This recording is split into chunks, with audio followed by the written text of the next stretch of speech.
Espionage is not a math problem. When we met, your father told me about the night you were born, how he spent it in a hospital, but not with you and your mother.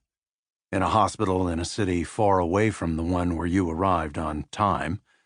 He said, with that sly charm, though where I wasn't quite a hospital, in truth. It wasn't quite a city either. He described looking out the window and seeing fires in the streets. He described thinking about your name while watching his friend die, the blood on his hands. His friend, his colleague. He told me they'd chosen Anna, finally, not because of the literary echoes, but because your mother had liked its lyricism, the precision of those twin A's on either end. Precision, or was it simplicity?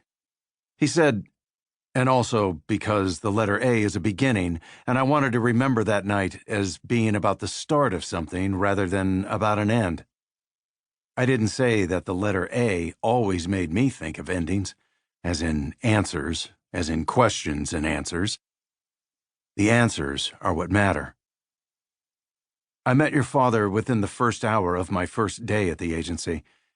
He told me that story, then took me to see the stars on the wall, each star linked to a loss of life. He pointed to one and said, "That was my friend the night she was born, in that hospital in that city with those fires." He told me he planned to take you to see the star when you were old enough. I didn't understand at the time what he was talking about. I went into this for the thrill, the mission, the risk. Some boys want to be quarterback. I wanted something different.